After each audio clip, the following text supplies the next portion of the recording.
Jika seorang menyucikan dirinya dalam hal yang jahat, ia akan menjadi perabot rumah untuk maksud yang mulia.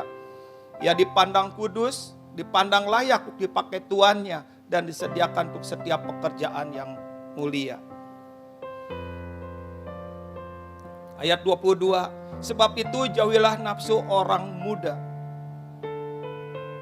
Kejarlah keadilan, kejarlah kesetiaan, kejarlah kasih, dan kejarlah damai bersama dengan mereka yang berseru kepada Tuhan dengan hati yang murni.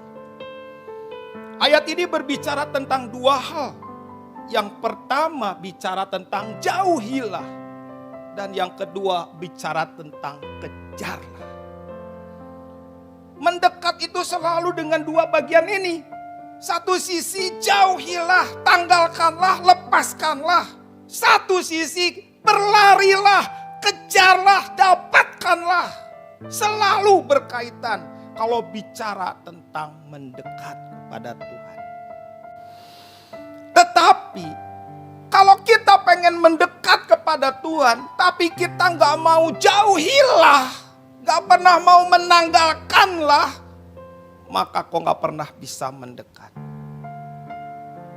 Makin dekat dengan Tuhan, gak sembarang ngomong. Makin dekat dengan Tuhan, makin ngerti. Hal-hal kecil itu jadi urusan dengan Tuhan. Ketika engkau mau mendekat, ada banyak urusan yang harus diberesin secepatnya. Urusan menyucikan diri dari hal yang jahat adalah urusan mengalami momen ilahi dan proses hati. Nah, saya pengen cerita ini. Momen ilahi dan proses hati. Dua-duanya ini akan terjadi. Orang tuh bisa kudus itu bukan karena dikatain orang, kamu gak boleh ini, gak boleh itu, harus begini, harus begitu. Enggak. Proses kekudusan hati itu berbicara tentang momen ilahi. Momen ilahi itu apa? Momen ilahi itu seperti sebuah gua yang gelap, tiba-tiba ada satu sinar. Setiap anak-anak Tuhan harusnya mengenali datangnya momen ilahi dalam hati kita. Entah kenapa ya, tiba-tiba kok saya pengen haus sekali akan firman Tuhan. Entah kenapa kok tiba-tiba saya pengen baca Alkitab. Entah kenapa ya saya pengen berdoa. Entah kenapa ya. Nah, kalimat entah kenapa itu sebenarnya muncul karena yang namanya momen ilahi.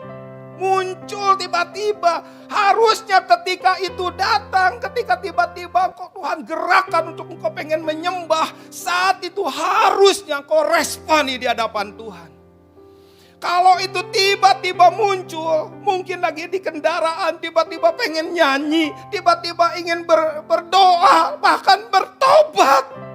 Itulah momen ilahi. Sisi itu harusnya diresponin. Itu adalah Tuhan yang sedang memunculkan. Dan Tuhan itu seperti pemain catur. Setiap kali dia melangkah satu, dia tunggu lawannya melangkah. Dia tidak akan pernah melangkah kalau seandainya kita nggak pernah melangkah. Tuhan memunculkan momen ilahi, harusnya kita meresponinya di hadapan Tuhan. Dan disitulah momen ilahi itu akan bertambah-tambah. Tuhan akan kasih tetesan momen ilahi sedikit di hati kita. Dan itu harusnya tumbuh, harusnya menjadi tanah yang subur, harusnya bertunas. Tapi hari itu banyak orang memadamkannya. Rasa ingin berdoa dipademin. Rasa ingin menyembah dipademin.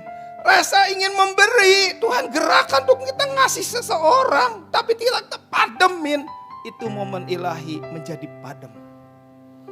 Momen ilahi harusnya diresponin. Ketika respon kita baik terus terhadap momen ilahi, Tuhan nunjukkan kualitas kekudusan di dalam hati kita. Ketika kekudusan itu meningkat, maka meningkat pula kedekatan kita dengan Tuhan.